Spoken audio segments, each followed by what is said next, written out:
అందరికీ నమస్తే.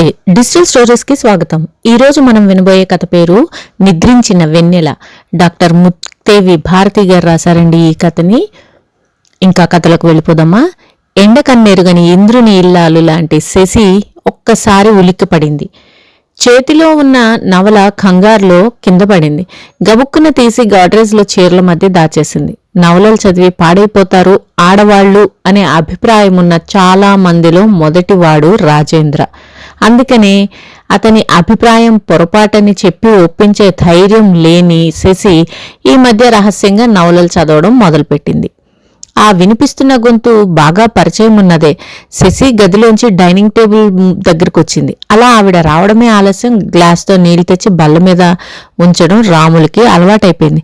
అక్కడి నుంచి డ్రెస్సింగ్ టేబుల్ దగ్గరకు వచ్చింది. లిప్స్టిక్ పెదాలకి టచ్ చేసుకుంది. ఒకసారి క్రీమ్ రాసుకుంది. అలంకరణలో మళ్లీ అద్దంలో చూసుకుంది. చెవులుకున్న వజ్రాల దిద్దులు, ఒంటి మీదున్న ఖరీదైన చీర, ఆరోగ్యంగా నిగనిగలాడుతున్న ఒళ్ళు.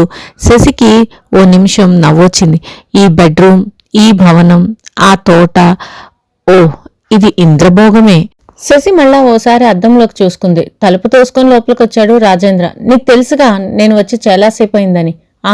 మరి ఇంకెవరిదో గొంతు కూడా వినిపిస్తోంది నెమ్మదిగా అంది బ్రోచ్ సరి చేసుకుంటూ. అందుకే నిన్ను పరిచయం చేస్తాను. రాజేంద్ర ముందు నడుస్తుంటే వెనకాల తల్లి వెళ్ళింది శశి. నా మిసెస్ శశి. శశి నమస్కారం చేసింది. ఒక్క నిమిషం మతిపోయింది. మరొక్క క్షణంలో అక్కడి నుంచి కదిలింది. అది అంతే. రాజేంద్రకి రకరకాల స్నేహితులు, రకరకాల పరిచయాలు. శశి కనిపించి నమస్కారం పెట్టి లోపలికొచ్చేయాలంతే. అక్కడ నిల్చోకూడదు, వెనక్కి తిరిగి చూడకూడదు, తెలుసున్నా ఆప్యాయంగా పలకరించకూడదు. ఆ తర్వాత కూడా ఎప్పుడూ పరిచయం చేసిన వాళ్ళ గురించి అడగకూడదు, మాట్లాడకూడదు. ఆ ఇల్లాలిని, ఇంటిని రాజేంద్ర పాలిస్తున్న విధం అది. అందులో మార్పు రాకూడదు, రాదు. కానీ ఈరోజు లోపలికొచ్చి మంచం మీద వాలిపోయిన శశికి కన్నీళ్లు ఆగలేదు. ఈరోజు ఇతను తనకి చాలా ఆత్మీయుడు. బాగున్నావా అని పలకరించడానికి, నీ భార్య పిల్లలు ఎలా ఉన్నారు అనడానికి కూడా స్వతంత్రం లేని తన బ్రతికెందుకు? రాజు, శశి 8వ క్లాస్ నుంచి BA దాకా చదువుకున్నారు. College beauty Shashi. ఎందరో ప్రేమలేఖలు రాయడం, రాయబారాలు పంపడం ఎన్నిసార్లు జరిగిందో చెప్పడం కష్టం. అవేవీ ఏనాడు లెక్క పెట్టలేదు శశి. అన్నిటికన్నా శశి మనసుని ఆకట్టుకున్నది ఆ రోజు నోట్సు పుస్తకంలో రాసి రాజు ఇచ్చిన 2 వాక్యాలు. అందంగా ఉంటే మాత్రం చాలదు, అందంగా ఉండే మనసుని అందుకోవటం జీవితంలో ముఖ్యం. ఆ రోజు ఆ వాక్యాలు చదివి నవ్వేసి, ఏమిటి నాన్సెన్స్ అంది. అది అంతేలే అన్నాడు రాజు నవ్వుతూనే. ఎందరిలాగో నువ్వు ఓ ప్రేమ లేఖ రాయక ఏమిటిది అంది చక్రాల్లాంటి కళ్ళు వయ్యారంగా తిప్పుతూ. నీతో ఎవరు మాట్లాడినా నిన్ను ప్రేమిస్తున్నారు అని అనుకుంటున్నావా? నీకో విషయం చెప్పనా? రాజు ఆ మాటంటూ సిగ్గుపడ్డాడు. చెప్పు, శ్రద్ధగా విను. మా శారద ఇంటర్ చదువుతుంది. అంటే ఆగస్టులో నా పెళ్ళి. పెళ్ళా? అవును, పెళ్లి చేసుకుంటాను. ఈ BA పాస్ అయిపోయి ఓ గుమస్తాగా చేరిపోతాను. ఓ 2 పిల్లలు, నేను, శారద హాయిగా బ్రతికేస్తాం. చాలదా? రాజు ముఖంలోకి చూస్తూ నిజంగానా అంది శశి. శశి ముఖం ఒక్కసారిగా పాలిపోయింది. అయితే రాజు తనని ప్రేమించడం లేదు. తను మరి ఏమో, ఎందుకో ఒక్కసారి ఎక్కడి నుంచో కింద పడ్డట్టు అనిపించింది. కాలేజీ రోజుల్లో పాట పాడాలన్నా, మాట్లాడాలన్నా, ఉపన్యాసం ఇవ్వాలన్నా అన్నిటికీ తనంటే ఎందరికో ప్రేమ, ఎందరికో అభిమానం. ఒక విధంగా తనని వర్షిప్ చేసిన వాళ్ళు ఉన్నారు. ఏమైంది అదంతా? ఏమో. చల్లా చెదురుగా ఉన్న ఆలోచనల్ని, హద్దు పద్దు లేని ఆలోచనల్ని రద్దు చేసే ప్రయత్నం ఎంతగానో చేసింది. ఏం చేసినా మనసు ఇటు అటు ఊగులాడుతుంది. మంచం మీద నుంచి లేచింది. గాజు షెల్ఫ్లో అందంగా అమర్చిన తన ప్రైజు పుస్తకాలు, సిల్వర్ కప్పు, పెద్ద షీల్డ్ దగ్గరగా వెళ్ళి ఒక్కొక్కటి చూసింది. గాజు షెల్ఫ్లో మెరుస్తున్నాయి తనలాగే. అడుగుల చప్పుడికి వెనక్కి తిరిగింది శశి. ఇద్దరికీ భోజనాలు వడ్డించమన్నారు అమ్మగారు. రాములు గుమ్మం బయట. చూడు ఏం కావాలో. శశి సెల్ఫ్ దగ్గరే నిలబడింది. ఎక్కడ చూసినా ఆధునికత, ఎక్కడ చూసినా సంపద వెదజిల్లుతున్నట్లు ఆ ఇంటిని చూసి విస్తుపోయాడు రాజు. కుర్రాడు కావలసినవన్నీ చూస్తున్నాడు. ఇల్లాలు కనిపించదేం? ఏమో, గొప్పింటి పద్ధతిలా ఉంది ఆలోచిస్తున్నాడు రాజు. అలా కనిపించి తెలియనట్టే వెళ్ళిపోయిందేం? రాజు శశి గురించే అనుకుంటున్నాడు. నేను శశిగారు క్లాస్మేట్స్మి. రాజేంద్ర రాజు ముఖంలోకి చూశాడు. అలాగా, అంతే. ఆ సంభాషణ అక్కడే ఆగిపోయింది. చాలాసేపు కంపెనీ విషయాలు మాట్లాడుకున్నారు. 2 రోజుల తర్వాత కనిపించు, రాజేంద్ర దగ్గర సెలవు తీసుకుని వెళ్ళిపోయాడు రాజు. శశికి ఆ రోజంతా మనసు కలతగానే ఉంది. అసలు ఈ పెళ్లి జరగకుండా ఉంటే ఎంత బాగుండేది. చచా, అదేం ఆలోచన? ఏం నిజమే, గుండెలోంచి వస్తున్న మాటలే. ఎవరూ విననప్పుడు కూడా నిజం తెలుసుకునేందుకు ఎందుకు భయపడుతుంది తను? శశికి నవ్వు వచ్చింది. నిర్జీవమైన నవ్వు. గతం కళ్ళ ముందు నుంచి కదలడం లేదు. పిల్ల అందంగా ఉందని వాళ్లే కబురు పంపించారు. లేకపోతే ఇంత గొప్ప సంబంధమా? తన భర్త పెద్ద బిజినెస్ మాగ్నెట్, తరతరాలుగా వస్తున్న ఆస్తి. తన ప్రసక్తి లేకుండా కుదిరిపోయిన ఈ సంబంధాన్ని గురించి ఎంతో గొప్పగా చెప్పుకున్నారంతా. తన అదృష్టాన్ని పదే పదే మెచ్చుకున్నారు. కానీ ఈ చీరల వెనక, నగల వెనక, భోగం వెనక ఉన్న నిజం బయటపడడానికి, తనకి కావాల్సింది ఇది మాత్రమే కాదని తెలియడానికి ఎక్కువ కాలం పట్టలేదు శశికి. నేనెవరినైనా పరిచయం చేస్తే 1 నిమిషం నిలబడి వెళ్ళిపోవాలి, తెలిసిందా?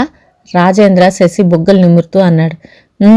తనకి మాట్లాడడం, మాట్లాడించడం, నవ్వడం, నవ్వించడం ఇలాంటివన్నీ తెలుసు. ఇవన్నీ మరి వింటున్నావా డియర్? ఇప్పుడు నువ్వు చాలా హుందాతనం నేర్చుకోవాలి. మీ ఊర్లో వీధి గుమ్మంలో నిల్చొని మాట్లాడినట్టు ఇక్కడ మాట్లాడకూడదు. ఎప్పుడు చక్కగా ముస్తాబై అందంగా బొమ్మలా ఉండాలి. మా వాళ్ళందరూ నన్ను చూసి అసూయ పడిపోవాలి. అంటే షోరూంలో డాల్లాగా ఉండాలి. శశి తలెత్తి రాజేంద్ర ముఖంలోకి చూసింది. ఇంచుమించుగా అంతే. అందరితో కబుర్లు చెప్పడం, ఇల్లు ఎగిరిపోయేలా నవ్వడం నాకు ఇష్టం ఉండదు. రాజేంద్ర సడన్గా లేచి సిగరెట్ వెలిగించాడు. స్నేహితుల ఇళ్లకు వెళ్లడం, సినిమాలకి ఒక్కరివి వెళ్ళిపోవడం లాంటివి. రాజేంద్ర మాట పూర్తి చేయలేదు. జరగకూడదు, అవునా? అంది శశి. రాజేంద్ర ఇంకా మాట్లాడుతూనే ఉన్నాడు. ఎందరెందరినో కాదని నిన్ను అడిగి మరీ చేసుకున్నాను. నిన్ను ఈ ఇంట్లో పూజిస్తాను. ఈ 4 గోడల జైల్లో పడేసా? శశి నోటి నుంచి అప్రయత్నంగా వచ్చేశాయి. వెంటనే నాలుగు ఖర్చుకుంది. ఏమనుకున్నాడో. అంతేకాదు, తల్లి చెప్పిన మాటలు మనసులో మారుమ్రోగాయి. నీ అదృష్టం కొద్దీ అడిగి చేసుకుంటున్నారు. అతను ఎలా చెప్తే అలా విను. నీ వితండవాదన, నీ ఆదర్శాలు, నీ ప్రోగ్రెసివ్ విమెన్ వ్యవహారాలన్నీ ఆ కాలేజీ వదిలినప్పుడే వదిలేశాననుకో. ఇప్పుడు నువ్వు ఐశ్వర్యవంతుని భార్యవి. తల్లి ఏదో చెప్తుంది. శశి పక్కపక్క నవ్వి, నాన్ సెన్స్, నాకు వ్యక్తిత్వం ఉందని మర్చిపోయి గంగిరెద్దులో తల ఊపమంటున్నావా? నాకు చేత కాదు. శశి తల్లి చూపుకి వెంటనే తలంచుకుంది. సరే అంది. అంతే. ఆ దృశ్యం కళ్లల్లో కదలాడుతుంటే రాజేంద్ర కేసి చూసింది శశి. మంచి నిద్రలో ఉన్నాడు. అంతే. శశి జీవిత చక్రం గాడిలో పడింది. రాజేంద్ర బయటికి వెళ్ళినప్పుడు టై సరి చేయటం, కారు కదులుతుంటే బాయ్ అనటం, ఇంటికొచ్చే టైంకి చక్కగా అలంకరించుకుని ఎదురు చూడడం, ఇంతే. ఈ భవనం దాటాక మరొక ప్రపంచం ఉందనిపించినప్పుడల్లా శశి గుండెలు బద్దలవుతాయి. కళ్లల్లో నీళ్లు ఎడతెగకుండా వర్షిస్తాయి. ఒక్కసారి చిన్ననాటి స్నేహితురాలింటికి రిక్షాలో వెళ్ళి వస్తే, ఒక్కసారి చదువుకున్న కాలేజీకి వెళ్ళి అందరితో కబుర్లు చెప్పి వస్తే, ఒక్కసారి బజారుకి వెళ్ళి కూరలు కొనుక్కు వస్తే, ఒక్కసారి స్నేహితులతో సినిమాకెళ్ళి ఒళ్ళు మరిచి నవ్వుకొని కబుర్లు చెప్పుకొని వస్తే వస్తే వస్తే వస్తే ఈ కోరికలు ఎప్పటికీ తీరవని శశికి తెలుసు. అయినా అవే కోరుకుంటుంది మనసు. గాడ్రేజ్ నిండా ఉన్న రకరకాల చీరలను చూస్తే ఒక విధమైన విసుగు, అసహ్యం. జ్యువెలరీ బాక్స్ తెరవాలంటే అలర్జీ. తను మనిషా, వస్తువా? ఒక్కోసారి సమాధానం రాని ప్రశ్న మనసును వేధిస్తుంది. అర్ధరాత్రి గడిచిపోయాక నౌకరు ఎప్పుడు తలుపు తీస్తాడో, ఎప్పుడు బెడ్రూంలో రాజేంద్ర పడుకుంటాడో. చాలాసార్లు తెలియకుండానే రాత్రులు గడిచిపోయాయి శశికి. ఆ రోజు శశికి చాలా ఉడుకుమోత్తనం వచ్చింది. ఈ బంగారు కోట తనకొద్దు, కానీ వదులుకోవడం తేలికా కాదు. భోజనాలు చేస్తుంటే నిశ్శబ్దం, కోపం, విసుగు. ఈ పెద్ద భవనం, ఈ ఇంట్లో ప్రతి వస్తువు నిర్జీవంగానే కనిపిస్తుంది శశికి. ఎక్కడవక్కడ మెరుస్తూ తీర్చిదిద్దినట్లే ఉంటాయి. అయినా రాజు నీకు తెలుసా? రాజేంద్ర ప్రశ్న పిడుగుపాట్లా వినిపించింది. నా క్లాస్మేట్, చాలా తెలివైనవాడు. ఎన్నోసార్లు మేమిద్దరం పోటీలో పాల్గొనడం, నేనే గెలవడం. శశి 1 సెకను ఆగింది. వెంటనే గుర్తొచ్చింది. రాజు క్లాస్మేట్ అని చెప్పడమే అనవసరమేమో, పైగా ఇన్ని మాటలా? రాజేంద్ర అన్నాడు. అతను ఓ కంపెనీలో గుమస్తాగా ఉన్నాడు. చాలా చురుకైన వాడని, తెలివైన వాడని నా ఫ్రెండ్ పరిచయం చేశాడు. వీలైతే మన కంపెనీలోకి తీసుకుందామని. శశికి ఓ నిమిషం సంతోషం అనిపించింది. ఆ గుమస్తాగా కన్నా ఇందులో 4 డబ్బులు ఎక్కువ వస్తే అతను భార్య సుఖపడతారు, పిల్లలు అని ఆలోచించింది. రాజేంద్ర టేబుల్ దగ్గర నుంచి లేచాడు. ఆవిడ మన ఇంటికి రమ్మనలేకపోయారా అంది శారద పూలు కడుతూ గుమ్మంలో కూర్చొని. ఇంకా నయం, ఆవిడ ఒక సెకను కనిపించి నేనెవరో ఎరగనట్టే లోపలికెళ్ళిపోయింది. ఆవిడిప్పుడు గొప్పింటి ఇల్లాలు. ఆ యజమాని దగ్గర నౌకరీ కోసం వెళ్తున్న వాడిని నేను. సిగరెట్టు ముట్టించాడు రాజు. ఏమో బాబు, నాకన్నీ తెలియవు అవి. పూల చెండు తలలో తురుముకుంది శారద. ఆ రాత్రంతా ఆలోచించాడు రాజు. కొత్త ఉద్యోగం ఇస్తానంటే చేరాలా వద్దా అని. అయినా ఎంత గర్వమైనా తెలుసున్న మనిషిని పలకరించకుండా వెళ్ళిపోవడం ఎంత విచిత్రంగా ఉంది. గొప్పవాళ్లే కావచ్చు, అయితే బంగారం తింటారా? అందగత్తెనని మొదటినుంచి భలే గర్వం శశికి.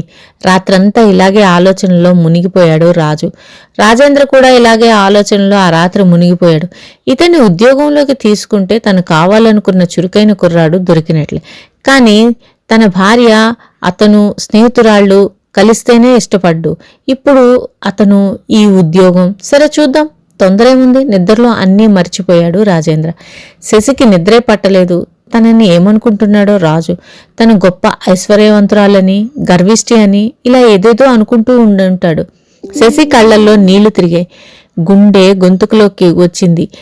రాజు, నేను బంగారు పంజరంలో ఉన్న బంగారు చిలుకని. చిలుకకి మాటలు నేర్పించి మాట్లాడిస్తాం. కానీ నేను వచ్చిన మాటలు కూడా మర్చిపోయాను. ఈ భవనం దేవేంద్ర భవనం. నేను మరమనిషిని. నన్ను క్షమించమని నేను కోరడం లేదు. మనసంతా పోగు చేసి 4 మాటలు కాగితం మీద రాసి మడిచింది, పరుపు కింద పడేసింది. అటూ ఇటూ ఒత్తిగిల్లిన రాజేంద్ర లేచి సిగరెట్ ముట్టించాడు. ఆ కుర్రోడికి ఉద్యోగం ఇద్దామా? మీ ఇష్టం. నీ ఇష్టమేమిటని ఇయ్యండి. రాజేంద్ర మరో సిగరెట్ ముట్టిస్తూ ఆ నిమిషంలోనే నిర్ణయించుకున్నాడు ఆ ఉద్యోగం మరొకరికి ఇవ్వాలని. 7 గంటలయ్యేసరికి వీధి గదిలో కూర్చున్న రాజు కాఫీ పంపించింది శశి. 8 దాటితే గాని రాజేంద్ర ఏనాడూ నిద్రలేవడు. గుండె చెక్కబట్టుకుని ముందు గదిలోకి వచ్చింది శశి. రాజు పలకరిద్దామనుకునే లోపలే మడిచిన కాగితం రాజు చేతిలో పెట్టి ఇంటికెళ్ళి చదువు అంటూ నిమిషంలో లోపలికెళ్ళిపోయింది శశి. రాజేంద్ర గంట దాటిన తర్వాత ముందు గదిలోకి వచ్చాడు. హలో, చాలాసేపు అయిందా? మీరు రేపు సాయంత్రం రండి, మాట్లాడుకుందాం. రాజు ముఖం వెలవెలపోయింది. సరే కానీ అనుకుంటూ నడిచాడు ముందుకు. తన ఇంట్లో అడుగు పెట్టడం ఆలస్యం. కాగితం మడతలు విప్పాడు. పాపం దీర్ఘంగా నిట్టూర్చాడు. ఇదిగో చూడు, శారద చేతికిచ్చాడు. కాగితం మడిచి కళ్ళొత్తుకుంటూ, బంగారు గోడల మధ్య ఉండటం అంటే ఎవరుంటారు? నేనైతే ఒక్క నిమిషం ఉండలేను బాబు. పిల్లాడికి పాలసీసా నోటికందిస్తూ శారద అంటుంటే అన్నాడు రాజు. సాయంత్రం 5 దాటింది. రాజేంద్ర ఇంటికి బయలుదేరాడు రాజు. మనసెందుకో ప్రశాంతంగా లేదు. ఈ కొత్త ఉద్యోగం ఎందుకో రాకపోతే బాగుండననిపించింది ఓ క్షణం. గబగబా 2 అడుగులు వేశాడు. ఎత్తైన భవనం ముందు ఆగాడు. కొందరు బ్రతుకులు బంగారు బ్రతుకులు. బ్యాంక్ లాకర్లో భద్రపరిచే వస్తువులు అవి అంతే. నిద్రించిన వెన్నెల్లా శశి రూపం కళ్ల ముందు కనిపిస్తుంటే అడుగులు ముందుకు వేయలేకపోయాడు. 2 నిమిషాలు ఆ భవనం ముందు నిలబడి గబగబా వెనక్కి నడిచి ఇల్లు చేరుకున్నాడు రాజు. ఫ్రెండ్స్, ఈ కథ ఇంతటితో సమాప్తం. తిరిగి మరొక మంచి కథతో నెక్స్ట్ వీడియోలో కలుద్దాం. Thank you very much for listening.